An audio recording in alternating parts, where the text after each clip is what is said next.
Bueno, por respeto a los presentes, vamos a dar inicio con esta charla. Buenas noches a todos. Yo soy Fabiola López, coordinadora del movimiento Dejar Huella en el área juvenil. Y a nombre de este movimiento les doy la bienvenida a todos a esta plática sobre la Virgen María en las Sagradas Escrituras y en la Sagrada Tradición, que expondrán Luz María Aguilar y el ingeniero Fernando García. Estamos en el mes de mayo, justo el día de hoy es el Día de la Virgen de Fátima. Y bueno, este mes es dedicado a la Virgen María y esta es la razón por la que queremos ofrecerles esta charla como nuestra participación mariana en este año santo del jubileo del 2025, para el cual el Papa Francisco proclamó que Jesucristo es nuestra esperanza. En la bula de la convocatoria al jubileo, que inició en diciembre del año pasado, donde también señaló que la esperanza se encuentra en la Madre de Dios y encuentra en ella su testimonio más alto. Ella viene en nuestro auxilio y nos sostiene y nos invita a confiar y a seguir esperando. Hablar de la Virgen María en las Sagradas Escrituras es un tema de gran interés y poco estudiado. Por eso nos complace que dos de nuestros integrantes del movimiento de Huella hayan preparado esta presentación.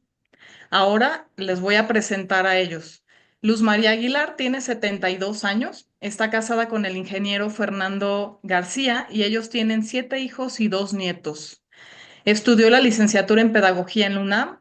Durante 3 años estuvo participando en los 3 niveles de los cursos de Biblia que se imparten en la Parroquia de la Pasión de la Ciudad de México, obteniendo la constancia correspondiente. Actualmente forma parte de la directiva de la Asociación Nacional Cívica Femenina, ANCIFEM, y es integrante del grupo de Huella en la Ciudad de México.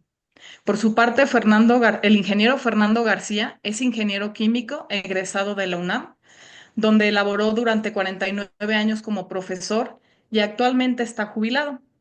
Durante, realizó estudios también de Sagradas Escrituras con especialidad en teología bíblica y ha escrito 4 libros sobre los cursos de Biblia 1, 2 y 3, en base a lo que es la Lección Divina, y uno más sobre la pasión, muerte y resurrección de Jesucristo nuestro Señor, con la misma metodología. Actualmente imparte estos cursos de Biblia de manera virtual en la Parroquia de la Pasión en la Ciudad de México y también es el coordinador nacional de nuestro movimiento de Huella. Le damos la palabra al ingeniero Fernando García. Bienvenidos a todos. Buenas noches. Vamos a empezar este tema, sí, en realidad poco estudiado. Hay pocos libros sobre esto. Uno de los mejores es uno que se hizo en base a las catequesis del Papa Juan Pablo II, cuando habló sobre la Virgen María. Está muy bien ese libro, pero hay pocos. Y hablar ya sobre la Virgen María en las Sagradas Escrituras con los textos bíblicos y con imágenes bíblicas pues implica un esfuerzo pues grande. Vamos a ver. Sí, efectivamente estamos al 13 de mayo del 2025, festividad de Nuestra Señora de Fátima, una de las apariciones de Nuestra Señora, que es la de Fátima de las principales. Y por eso escogimos este día. Y este mes dedicado a la Virgen María, pues qué mejor que acercarnos a lo que ella hizo. O sea, no solo vamos a decir sus palabras, que son pocas en los evangelios, sino ver sus actitudes. ¿Eh? Se puede hacer un estudio de sus actitudes, de sus pensamientos. Todo eso lo podemos hacer. Primero, quiero enseñarles, a ver, pues a nuestros compañeros que han dado origen a este movimiento de Dejar Huella. Ellos son Juan Bosco Rosillo Segura y César Fernando Calvillo. Estamos en el 50 aniversario luctuoso del martirio de estos dos jóvenes, de 20 y 21 años. Y eso es uno de los motivos por los que Dejar Huella ha implementado una serie de conferencias aunado pues al Año Santo Jubilar para dar a conocer nuestro pensamiento, nuestra actividad, pero todo se fundamenta en este evento. Estos muchachos fueron asesinados a los pies del Cerro del Cubilete por enemigos de Dios y de la Iglesia por dar un testimonio juvenil cristiano durante la segunda marcha juvenil al santuario de Cristo Rey. A ellos se les conoce como los mártires del Cubilete. Ese es, pues, un evento importante que ha dado motivo a esta serie de conferencias que empezamos desde hace 2 meses. También participamos en el Novenario de la Redención, que va del 2024 al 2033. Estamos participando con una serie de conferencias. Y no podemos dejar de lado una festividad importante como es la del centenario de la festividad de Cristo Rey. Se cumplen 100 años este año, 2025, de que el Papa Pío XI instituyera la festividad de Cristo Rey. Muy importante para México, para el mundo en general y para México en particular, ya que nuestros mártires murieron al grito de Viva Cristo Rey. Y también, pues, ¿cómo no recordar al Papa Francisco? ¿Cómo dejar de un lado no tenerlo en cuenta en estas conferencias, en todas las que estamos dando? Y aclaramos que en las audiencias jubilares y en el ciclo de catequesis que empezó a dar el Papa Francisco este año, ya para empezar el Año Santo Jubilar, decía que hoy comenzamos el ciclo de catequesis que se desarrollará durante todo el año jubilar. Y el tema es Jesucristo es nuestra esperanza. Ahí lo sintetizó. Él es en efecto la meta de nuestra peregrinación y él mismo es el camino, la senda a seguir. Papa Francisco. Pues ahí lo tenemos al Papa Francisco, que en paz descanse, ¿verdad? Que tantas alegrías nos dio y cómo no recordarlo en cualquiera de nuestros eventos. Y por supuesto, pues la alegría del Papa León XIV, ¿verdad? Ha llegado otro Papa. Esta foto que ven ahí es la foto oficial que ha mandado el Vaticano, ya como la foto representativa, que fue el momento en que fue presentado el Papa León XIV, ahí en la plaza de San Pedro, la Basílica de San Pedro. ¿Y qué fue lo que dijo en breve, en unas palabras? Empezó diciendo: la paz esté con todos ustedes, que es el saludo que dio Cristo resucitado. Dice: queridos hermanos y hermanas, este es el primer saludo de Cristo resucitado. O sea, el mismo domingo de la resurrección se aparece a los apóstoles y eso es lo que les dice: la paz esté con todos ustedes. Cristo, el buen pastor que ha dado la vida por la grey de Dios. Recemos juntos por esta nueva misión, dice el Papa, que lo acompañemos. Por toda la Iglesia, por la paz en el mundo, que ha insistido mucho. Y pidamos esta gracia especial a María, nuestra Madre, tampoco se olvidó de la Virgen María, y terminó diciendo el Ave María, ustedes lo recordarán. Bueno, pues también queremos ponerlo porque es parte de nuestra actividad, la fidelidad al Santo Padre, al Papa. Bueno, empezamos el tema con la profecía del profeta Isaías. Y así dice esta profecía, Isaías 7:14, pues el Señor mismo les dará una señal. Miren, la Virgen está encinta y dará a luz un hijo a quien le pondrá el nombre de Manuel, Dios con nosotros. Esa es la profecía. Una virgen dará a luz un hijo, lo cual pues era inconcebible, totalmente. Y todavía en este tiempo pues es inconcebible. Entonces esto requería la intervención de Dios. ¿Cómo fue esto? Primero pues se llevan a cabo los esponsales, o sea, la formación legal de un matrimonio, pero sin que hubiera relaciones todavía. Y dice así el texto de San Lucas: envió Dios al ángel Gabriel a una ciudad de Galilea llamada Nazaret, a una joven desposada con un hombre llamado José, de la descendencia de David. El nombre de la joven era María. Ahí está lo que queremos hacer énfasis ahorita, es que ella estaba desposada, o sea, había habido la ceremonia del matrimonio, pero en aquel tiempo la costumbre era que antes de que cohabitaran, antes de que llegara a la casa del marido la novia, pues se quedaba todavía un tiempo en su casa hasta que pasara cierto tiempo, podía ser un mes o hasta más tiempo, y en eso estaba la Virgen María en su casa, pero ya estaba desposada, por eso se dice desposada, o sea, el rito matrimonial, más no la consumación del matrimonio. En eso está la Virgen María cuando se lleva a cabo la anunciación del Señor y encarnación del Verbo. Sigo leyendo el texto bíblico de San Lucas. El ángel entró donde estaba María y le dijo: Dios te salve, llena de gracia, el Señor es contigo. No temas, María, pues Dios te ha concedido su favor. Concebirás y darás a luz un hijo al que pondrás por nombre Jesús. El Espíritu Santo vendrá sobre ti y el poder del Altísimo te cubrirá con su sombra. El que va a nacer será santo y se llamará Hijo de Dios. Esta es la primera presencia de la Virgen María. Llega el arcángel San Gabriel a la casa de la Virgen María y en efecto le da un saludo que la deja desconcertada. No temas, María. Por eso le dice así el arcángel San Gabriel, pues Dios te ha concedido su favor. El Espíritu Santo vendrá sobre ti y el poder del Altísimo te cubrirá con su sombra. El que va a nacer será santo y se llamará Hijo de Dios. Y María, la Virgen María, dijo: Aquí está la esclava del Señor, hágase en mí según tu palabra. Ahí están unas palabras de la Virgen. Primero dijo: ¿cómo puede ser esto si yo no tengo relaciones con ningún hombre? Pues porque no se había llevado. Ella estaba en su casa, todavía no iba a la casa del marido. Y esta es la otra expresión que da la Virgen. Aquí está la esclava del Señor, hágase en mí según tu palabra.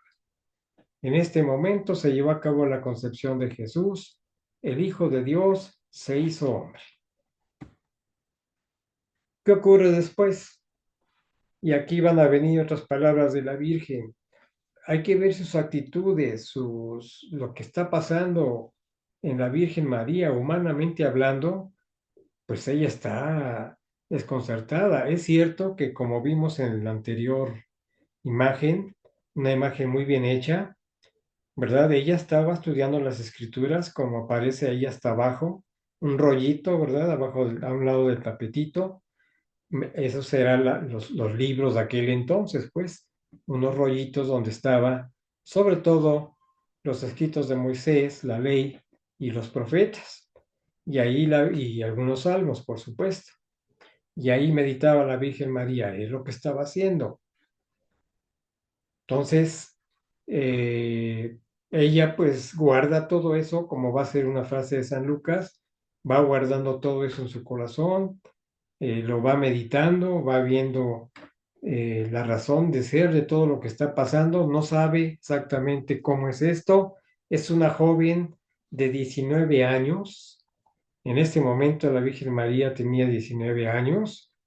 Entonces, pues como jovencita, pues no comprende muchas cosas, pero espiritualmente y tenía una gran madurez, de manera que interpreta bien lo que se está llevando a cabo.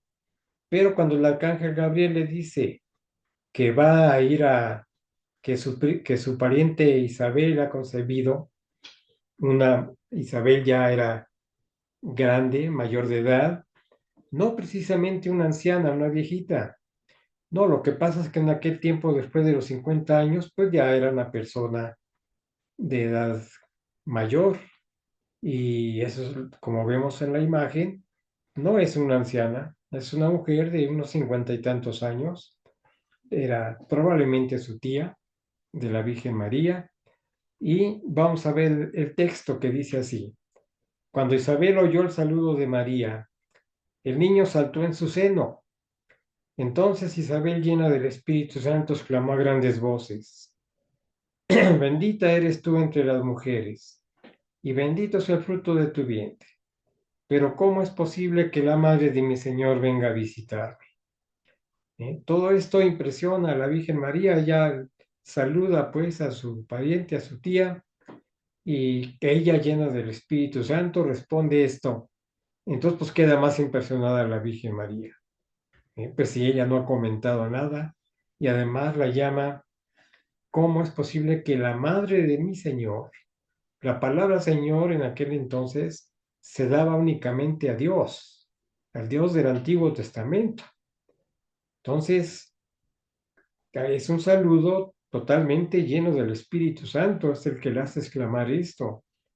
Además, recuerden que en ese momento el niño que lleva en su seno, que es San Juan Bautista, también es lleno del Espíritu Santo y empieza a darle saltos, dice.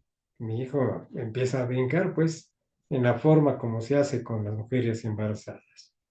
Este es el saludo que le da la tía de la Virgen María, Santa Isabel, ¿verdad?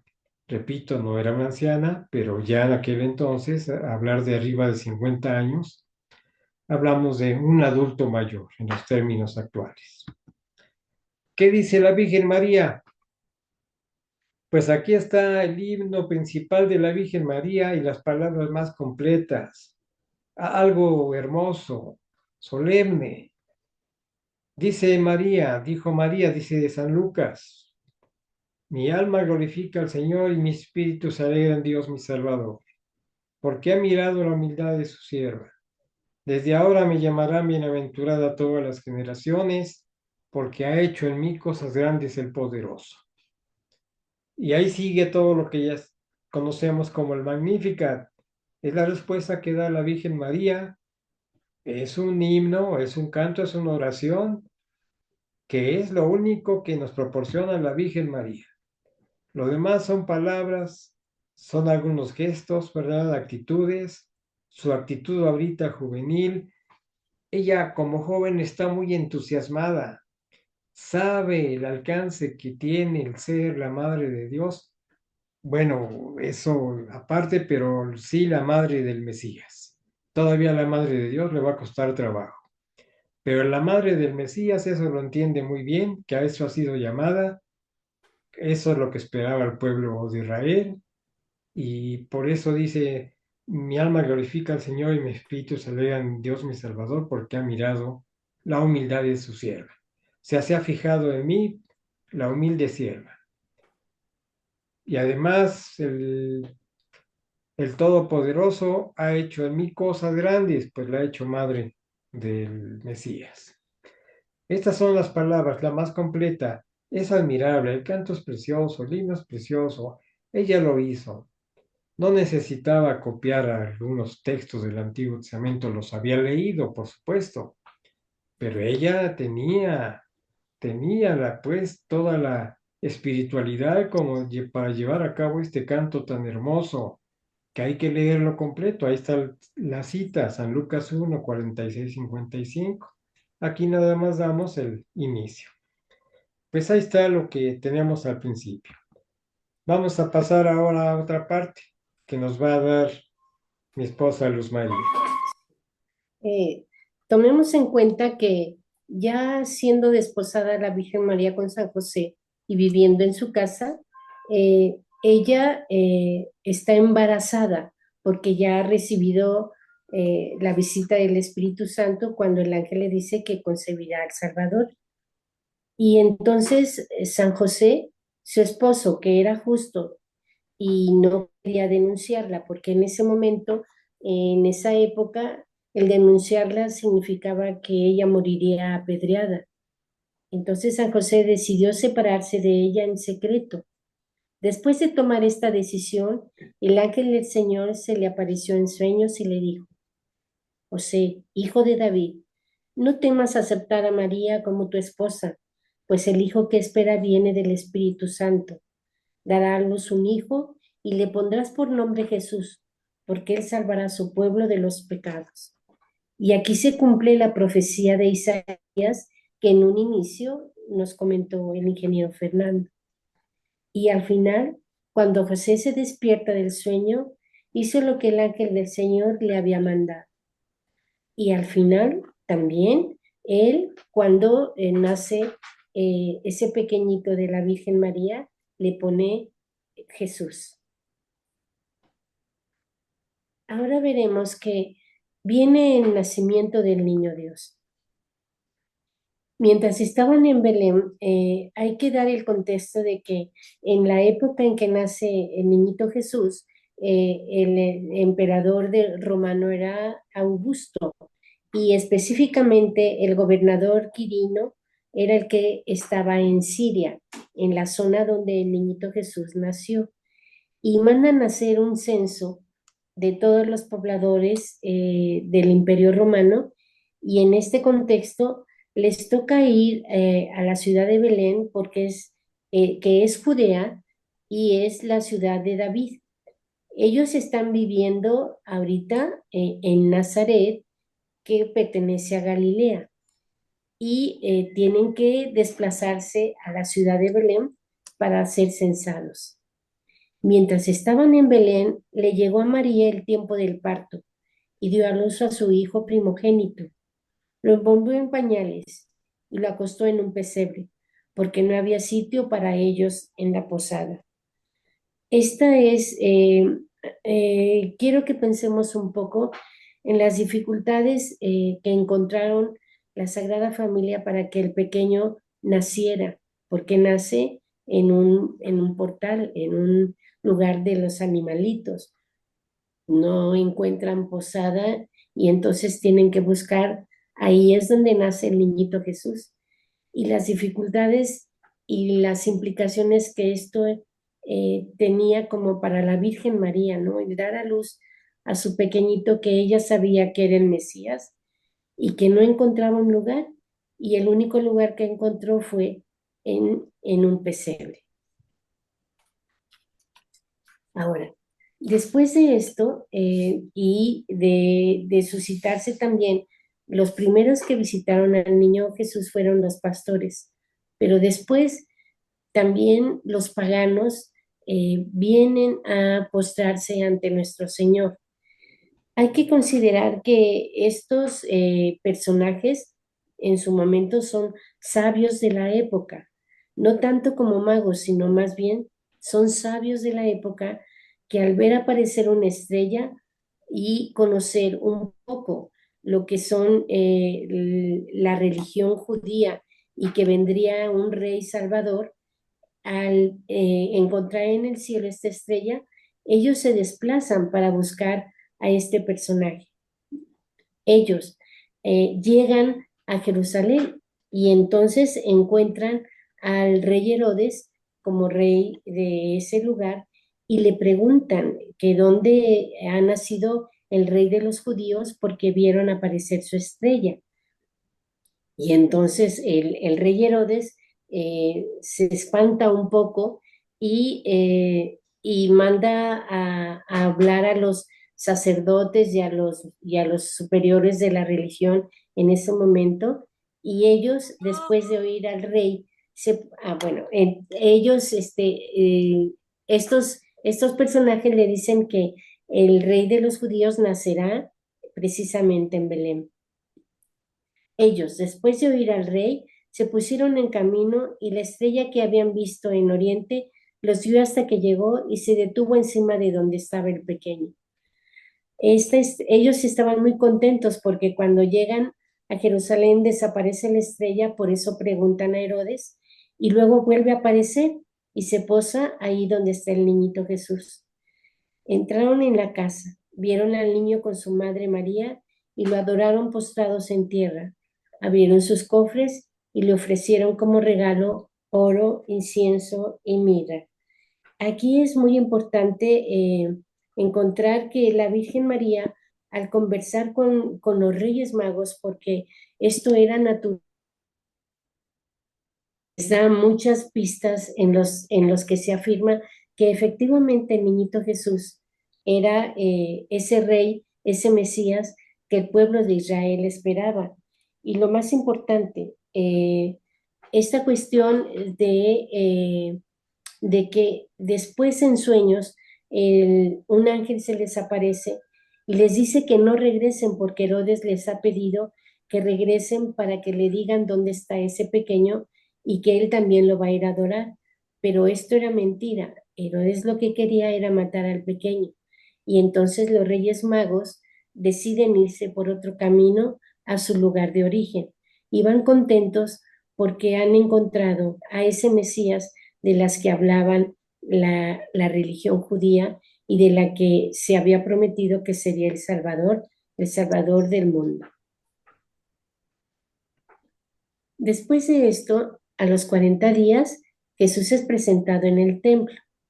Y esta cuestión es muy importante porque hay que contextualizar que en esa época el pueblo judío, todos los primogénitos eran consagrados al templo.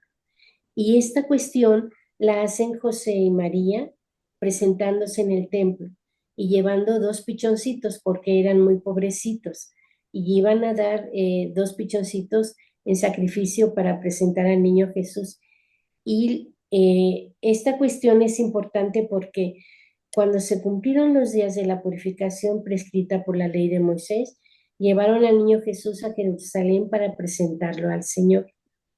Aquí hay que hacer un hincapié o una reflexión porque en el templo de Jerusalén encuentran a Simeón.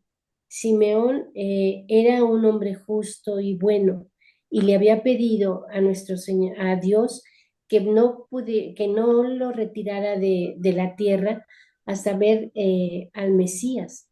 Y esto Dios se lo concede y por obra del Espíritu Santo, en ese día y en ese momento, él está en el templo y al ver entrar a José y a María, hace lo siguiente. El anciano Simeón lo tomó en sus brazos y bendijo a Dios diciendo, ahora Señor, según tu promesa, puedes dejar que tu siervo muera en paz. Mis ojos han visto a tu Salvador.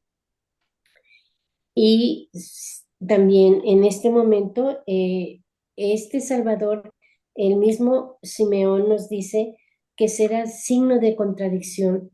Para unos será, los levantará y a otros los aplastará, porque unos lo aceptarán y otros no. Y esto es muy importante porque después de este momento y de haberse cumplido las escrituras del Antiguo Testamento, Simeón bendice a María, los bendice y bendice a María y le dice, y a ti misma una espada te atravesará el corazón.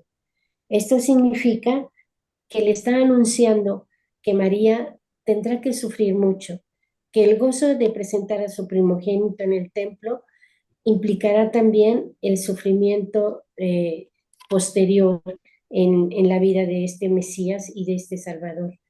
Y hay que hacer hincapié, si ustedes ven la imagen del lado izquierdo, del mismo Simeón está Ana, que es la hija de Fanuel de la tribu de Aser, que tenía 84 años y también se pone a predicar en el templo, diciéndole a la gente que ha nacido el Mesías y hablando maravillas del niñito Jesús.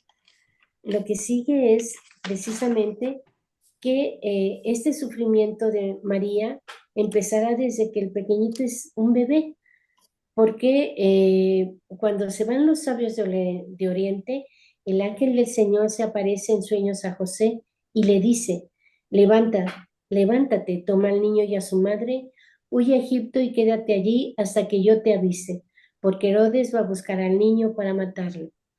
José se levantó de noche, tomó al niño y a su madre y partió hacia Egipto, donde permaneció hasta la muerte de Herodes. Esto es, esta cuestión, quiero que pensemos que la Virgen María y San José fueron migrantes, tuvieron que huir de su tierra para buscar refugio en otro lugar y obedecieron lo que el ángel les había dicho. Al final, la que sigue, tengamos en cuenta que en el momento preciso el ángel les avisa y regresan a Nazaret. Cuando cumplieron todas las cosas prescritas por la ley del Señor y después de su estancia en Egipto, regresaron a Galilea, a su ciudad natal, que era Nazaret. El niño crecía y se fortalecía, llenándose de sabiduría y contaba con la gracia de Dios. La Virgen María guardaba estas cosas y iba formando al niñito Jesús, igual que San José, para lo que estaba destinado ese pequeño. Sí, pues me vayan viendo las imágenes, dicen mucho la imagen y la actitud de la Virgen María. Ahí la veíamos en la Sagrada Familia. Es muy bonita la imagen. Un San José dedicado a su trabajo, pues cada vez que estaba San José de por medio es que había algún problema. Pero aquí vemos un momento de descanso muy agradable para la Sagrada Familia, así era. Imagínense, San José, la Virgen María y el niño Jesús, pues ¿qué más? Una familia preciosa, la Sagrada Familia, y la Virgen María ahí como madre, era madre, como esposa, según los esponsales, ¿verdad? Pues al cuidado de su casa. Es preciosa la imagen. Ahora ya crece el niño Jesús. Ya creció, ya tiene 13 años y es la edad en que se consideraba que ya tenía la madurez espiritual para poder estar presente en las sinagogas y a veces leer algunos textos. Lo que sucede es que cada año iban la Sagrada Familia a la fiesta de la Pascua en Jerusalén. Muy importante la fiesta de la Pascua. Todos los judíos, pues, se sentían obligados a estar en esa fecha ahí en Jerusalén junto al templo. Se ponían tiendas alrededor de Jerusalén porque era mucha la gente que iba de todos lados. Entonces ahí van San José y la Virgen con Jesús, que ya es un adolescente, ya no es un niño. Y van en caravanas. La costumbre era de que por un lado iban los hombres, por otro las mujeres, o con parientes diversos. Pues sucede que cuando regresan, la Virgen María cree que Jesús anda con San José y San José con la Virgen María. Llegan después de un día de caminata y se dan cuenta que no aparece Jesús. Pues ahí van de regreso a Jerusalén a buscar. Imagínense la angustia de estos padres. Angustia humanamente hablando, pues es angustia. Y San José pues le toca otra vez esta situación. Es el protector del Mesías, ¿verdad? Y ya van entendiendo que es el Hijo de Dios. Todavía no lo captan bien, pero ya lo están entendiendo. Y pues imagínense la preocupación, ya se nos perdió el Mesías. O la Virgen María, humanamente hablando, pues mi hijo está perdido. O sea, es una situación difícil para los padres. Si la han vivido algunos de los que me escuchan, pues es una situación difícil como padres tener estos momentos. Bueno, pues es lo que ocurre. Después de 3 días lo encontraron en el templo sentado en medio de los doctores, no solo escuchándolos, sino también haciéndoles preguntas. Al verlo se quedaron asombrados, la Virgen María y San José, y su madre le dijo, hijo, ¿por qué nos has hecho esto? Humanamente hablando, la Virgen María actúa como mujer, como madre. O sea, está angustiada, está nerviosa, está preocupada. ¿Por qué nos has hecho esto? Tu padre y yo te hemos buscado angustiados, ¿verdad? Tal cual está el texto bíblico. Él les contestó, ¿por qué me buscaban? Fíjense la respuesta de Jesús. No sabían que yo debo ocuparme de los asuntos de mi padre. O sea, de que tenía conciencia plena de a qué iba y de que era Dios Hijo, con esta respuesta se entiende completamente. Nada de aquellas fábulas, de aquellas críticas de que Jesús se dio cuenta de que era el Mesías hasta que San Pedro se lo dijo. No, no. No, aquí hay plena conciencia desde esta edad de adolescencia. Es muy clara la respuesta. Bueno, aparece ya la vida pública de Jesús. O sea, no sigo toda su vida pública porque lo que nos interesa es ver los momentos en que los que la Virgen María está presente. Eso es lo que estamos viendo, los momentos en que la Virgen María está presente. Por supuesto que hay mucho que decir. pero ahí no estaba la Virgen María, aquí sí está. Como la vemos en la imagen, ahí está, ¿verdad? En una situación, se trata de una boda, de un poblado cerca de Nazaret. Caná está en Galilea también, cerca de Nazaret. Invitan a la Virgen María, probablemente amistades o parientes, y ahí está la Virgen María. Nuestro Señor anda ya con sus discípulos, con los 5 primeros: San Pedro, San Juan, San Andrés, Felipe y Natanael, que es Bartolomé. Y también los invitan y pues ahí llegan a la boda. Pero surge un problema, esas bodas duraban 3 días o más, pues lo normal 3 días, al menos. Y pues había mucho consumo de vino, que era la bebida pues normal y además necesaria en ese momento para celebrar. Pues lo que ocurre, dice aquí San Lucas, San Juan es el que narra este pasaje, se les acabó el vino. Y entonces la madre de Jesús le dijo, no les queda vino. Jesús le respondió, ¿qué podemos hacer? Mi hora aún no ha llegado. O sea, la hora de manifestarse ya públicamente con sus milagros. Sí, no había llegado su hora. Él quería reservar la inauguración oficial de su ministerio público a su pueblo de Nazaret, donde lo iba a hacer, ¿verdad? Por eso dice, mi hora aún no ha llegado. O sea, la hora de manifestarse con milagros y discursos y demás. Simplemente, pues, la Madre de Jesús, así la llama San Juan y los evangelistas. Nunca van a ver qué dice la Virgen María. Todavía hay conceptos difíciles para ellos. Por eso todos los evangelistas, sobre todo San Juan, habla de la Virgen María como la Madre de Jesús. Y la Madre de Jesús dijo entonces a los que estaban sirviendo, hagan lo que les diga. Ahí está otra palabra de la Virgen María, chiquitas. He aquí la esclava del Señor, hágase en mí según tu palabra. Hagan lo que Él les diga. Solamente el Magnificat fue su canto, fue su himno, fue lo más grande que ella pudo decir. Pero con cada palabra que decía había mucho que ver atrás. Esta expresión de hagan lo que Él les diga va a ser lo que se llama la mediación de la Virgen María. No que la Virgen María hiciera el milagro, no, por eso se lo pide a Jesús, porque los milagros solamente los hace Dios. Y por eso va con Jesús, porque Él es Dios. Ya la Virgen María está intuyendo eso.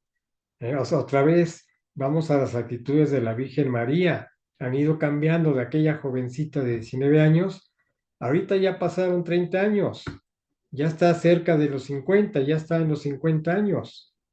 Entonces hay una gran madurez y ella, con ese sentido de meditación y de espiritualidad tan grande que tenía, ya sabe, ya que está consciente de que no solo se trata del Mesías, sino de Dios Hijo, del Hijo de Dios, hecho hombre.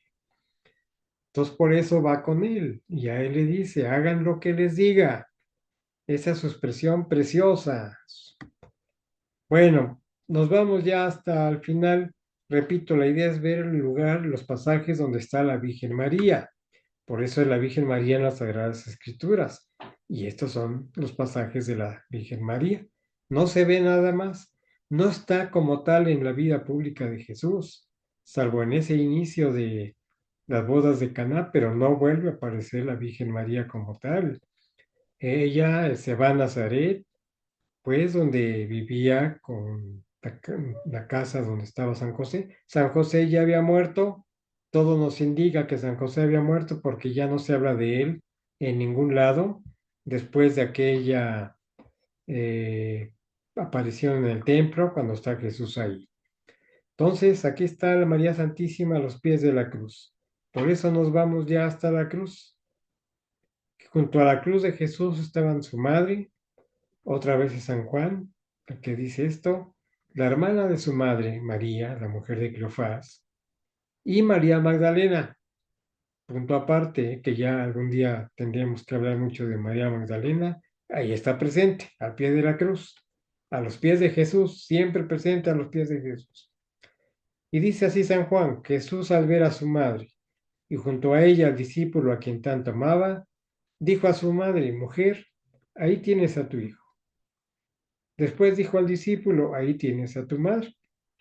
O sea, cuando dice ahí tienes a tu hijo, no habla precisamente de él, sino del discípulo que tiene a un lado. Por eso después dice al discípulo: ahí tienes a tu madre. Y desde aquel momento el discípulo la recibió como suya. Sí, ya San Juan, en este momento cerca de 22 años, pero ya maduro totalmente y muy meditativo, contemplativo y en el corazón de Jesús. A él se la deja, es el único apóstol que está al pie de la cruz. Los otros 10, pues, porque ya Judas Iscariote se había ahorcado, pues ya se habían desaparecido. El único que sigue a Jesús hasta la cruz es San Juan. Y a él le da a su madre. La escena es bonita, la Virgen María. Ahí ya presente como la Virgen dolorosa, cumpliéndose aquella profecía de Simeón: una espada de dolor atravesará tu corazón. Y ahí está la espada de dolor. ¿Qué mayor dolor que el ver morir a un hijo? Y en esa forma, pues imagínense. Pero ahí está pues la Virgen María, al pie de la cruz. No dice nada, simplemente ahí está. Y aquí está recibiendo el cuerpo de Jesús, otra escena, ¿verdad? Donde se dice que bajan el cuerpo de Jesús a través de José de Arimatea y de Nicodemo. Ahí está San Juan quitándole pues la corona de espina a Jesús, lo empiezan a limpiar, ¿verdad? Para depositarlo en el sepulcro, pero ahí está la Virgen María en esta imagen más bien simbólica, donde está la espada atravesando el corazón de la Virgen María, una espada de dolor. Por eso dice que después de esto José de Arimatea, que era discípulo de Jesús, aunque lo mantenía en secreto, por medio de los judíos, pidió autorización a Pilato para retirar el cuerpo de Jesús. Y Pilato se lo concedió.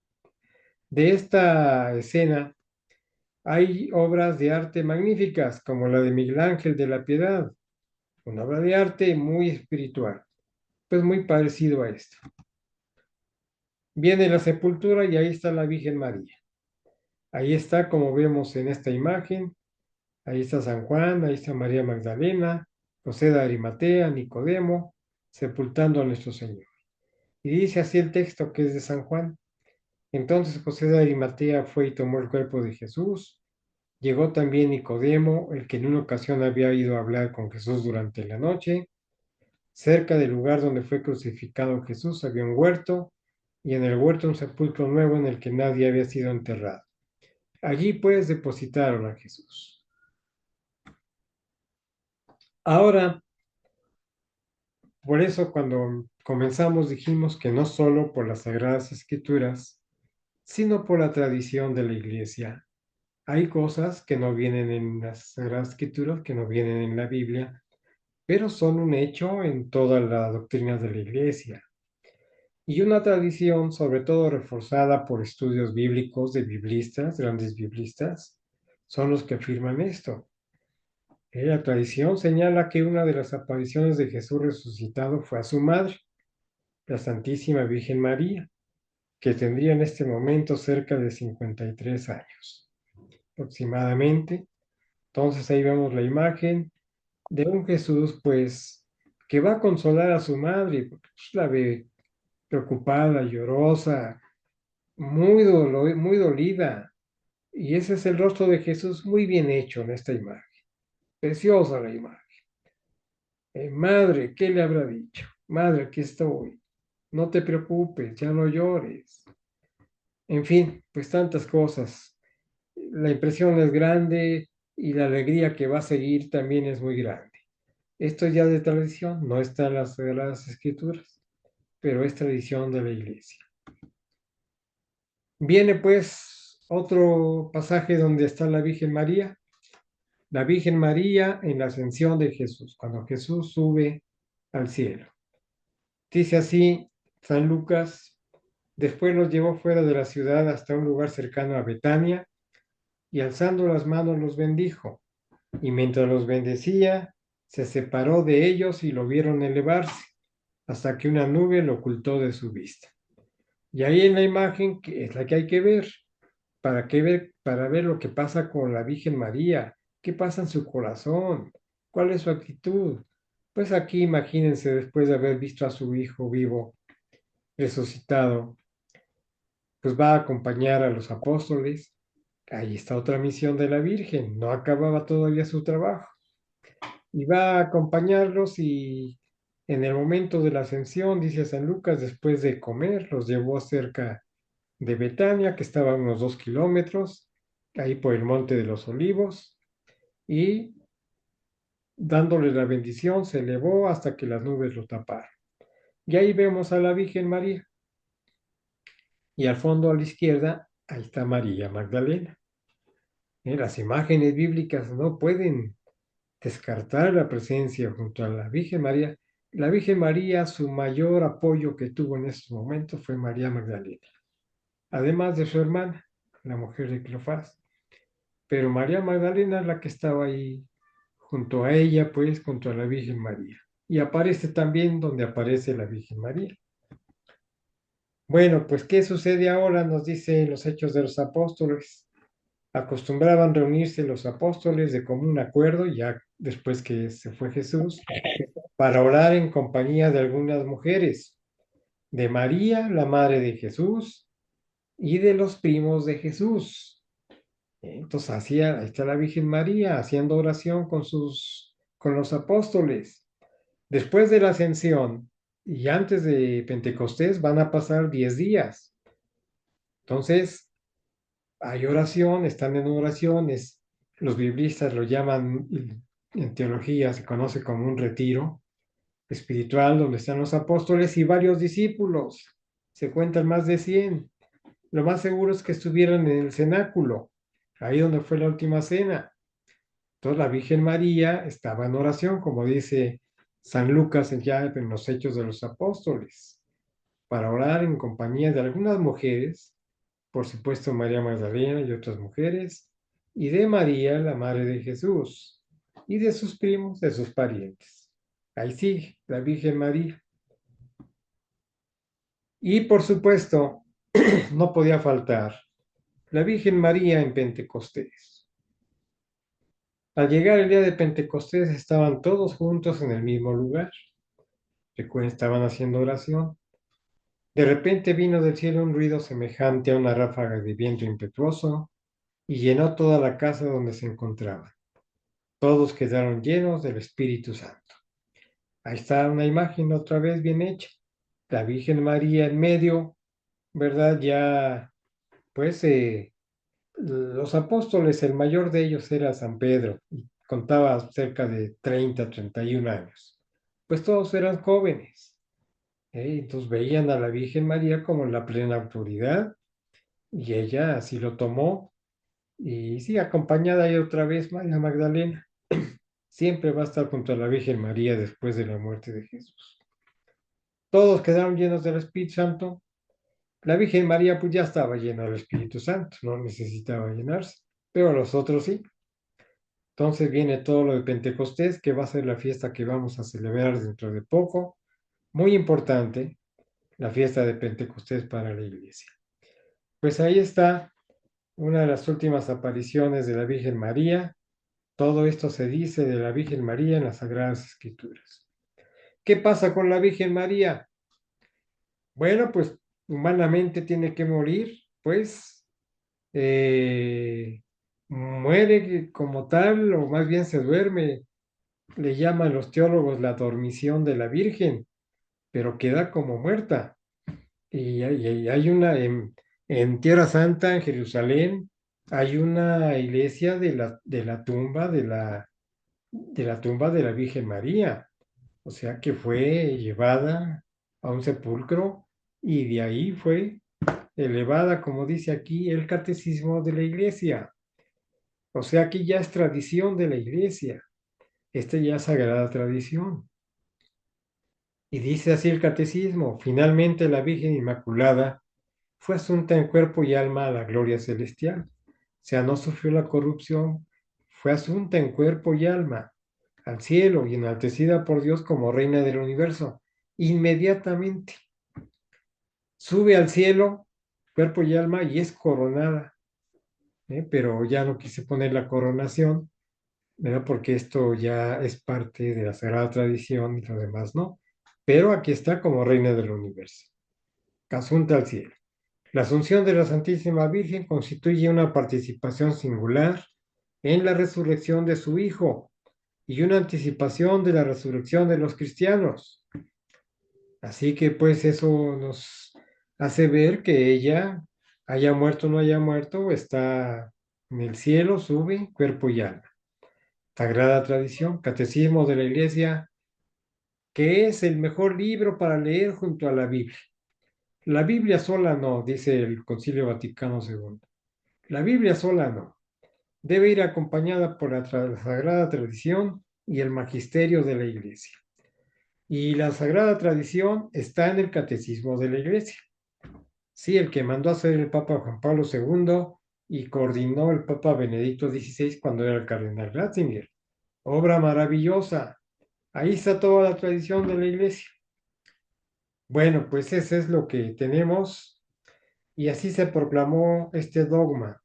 Por la autoridad de nuestro Señor Jesucristo, de los bienaventurados apóstoles Pedro y Pablo y nuestra, proclamamos, declaramos y definimos ser dogma divinamente revelado, que la Inmaculada Madre de Dios, siempre Virgen María, y ahí hay otro dogma, ¿verdad?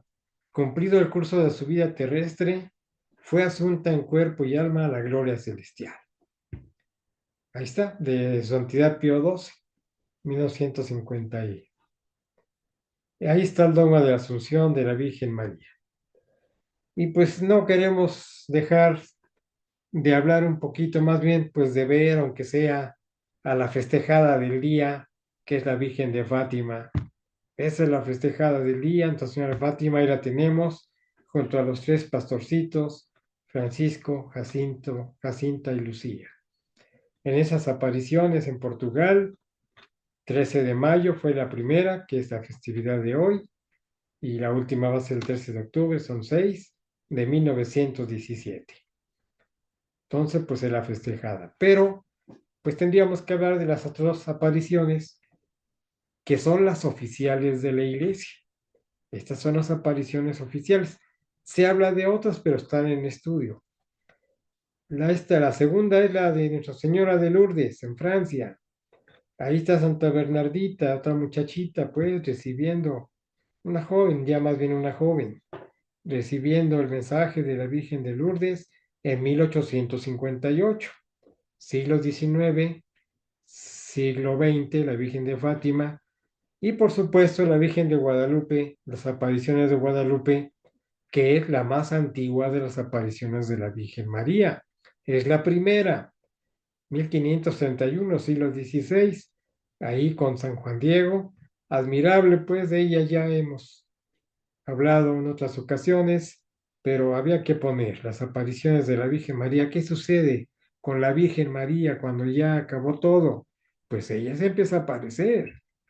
Y hay apariciones privadas que no se han formalizado, por eso, porque son privadas, como la de Nuestra Señora del Pilar a Santiago Apóstol en España, o la de Mendigori y otros tantos que hay en estudio. Pero apariciones formales son estas tres. Y una de ellas, pues, es la que hoy conmemoramos, la Virgen de Fátima. Pues bien, eso es lo que tenemos que decirles. Vamos a terminar con la oración de Jesucristo y la bendición de Él. Señor Jesucristo, Hijo de Dios hecho hombre, Salvador y Redentor nuestro y de toda la humanidad, ten piedad y misericordia de nosotros. Perdona nuestros pecados y llévanos a la vida eterna. En nombre del Padre, del Hijo y del Espíritu Santo. Amén. Ahora tenemos algunos avisos. En este mes de mayo, dedicado a la Virgen María, hemos ofrecido esta plática sobre lo que las Sagradas Escrituras y la Sagrada Tradición dicen sobre ella. El próximo mes de junio, dedicado al Sagrado Corazón de Jesús, tendremos una plática sobre el primer año de la vida pública de Jesús, también con textos e imágenes bíblicas. Ya mandaremos la invitación. Y les volvemos a reiterar la invitación para que nos acompañen el 22 de noviembre a la misa y homenaje en memoria de nuestros amigos Juan Bosco y César Fernando en el 50 aniversario de su martirio. La misa es a las 12 horas en el Santuario de Cristo Rey en el Cubilete, a la que primero Dios se va a celebrar el arzobispo de León, Monseñor Jaime Calderón. Movimiento de Huella, ahí está pues. Pero ¿a qué vamos? Se los puedo resumir en esto, es importante. Muchos dirán, bueno, pues ¿qué vamos a hacer ahí? Nada más una misa como tantas. No, hay muchas cosas. Primero vamos a rendir un homenaje a Cristo Rey por la celebración del centenario de la institución de la festividad de Cristo Rey del 11 de diciembre de 1925, proclamada por el Papa Pío XI en su encíclica Quas Primas. Se hace el centenario de la institución de la fiesta de Cristo Rey, pues es su centenario en México y en el mundo, porque es cuando se le proclama ya como Cristo Rey, la fiesta de Cristo Rey, de mucha importancia. Y qué mejor que estar en el santuario de Cristo Rey, en el Cubilete, que es el santuario en México de Cristo Rey. También vamos a rendir un homenaje a Cristo Rey en su santuario del Cubilete, simplemente porque es el Hijo de Dios, el camino, la verdad y la vida, el Redentor de la humanidad. Por supuesto, vamos a rendir un homenaje a Juan Bosco y a César Fernando, los mártires del Cubilete, en el 50 aniversario de su martirio. Se cumplen 50 años de su martirio y pues los amigos que fuimos de ellos y los simpatizantes y todos los que están en el momento de dejar huella, pues invitamos a todos a participar en este homenaje, también a nuestros amigos, además de todo lo anterior. Pero también queremos celebrar el Año Santo Jubilar del 2025 con el tema Jesucristo nuestra esperanza, como lo proclamó el Papa Francisco en sus catequesis del 2025. Recuerden que el lema, una cosa es el tema, que es este, y el lema es Peregrinos de Esperanza. Y en el Año Santo Jubilar se hacen peregrinaciones a santuarios oficiales de la Iglesia, y este santuario de Cristo Rey en Cubilete es oficial, es muy querido, muy estimado por la Iglesia.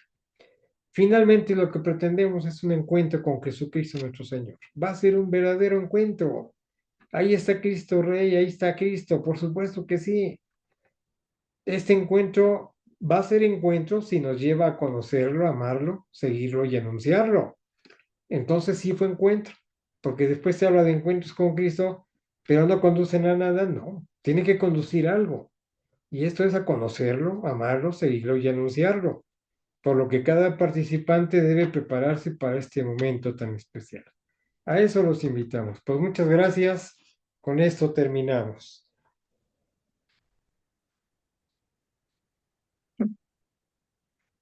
Les agradecemos mucho al ingeniero Fernando y a Luz María por esta charla tan enriquecedora sobre la Virgen y bueno, pues cada una de las maravillas y de los momentos muy concretos, pero que han tenido mucha relevancia en nuestra iglesia y que casi a lo mejor no aparecen tanto en la Biblia, pero son muy importantes tenerlos muy presentes porque pues finalmente ha ido acompañando a nuestro Señor desde antes, durante y ya aún ya fallecido, ¿no? Entonces les agradecemos mucho. Aquí voy a leer unos pequeños mensajes que están escribiendo en el chat. Dice Blanca Solórzano, muchas gracias por todo y esperamos verlo el próximo mes. También Patricia María López Martínez dice, gracias por la plática, muy interesante. Ahí nos vemos en el 50 aniversario de Juan y César. Raquel López, muchas gracias. Si alguien quiere o tiene alguna pequeña duda, algún comentario breve, pues con mucho gusto también. Jorgito Escorza también, gracias, Fer. No sé si alguien guste.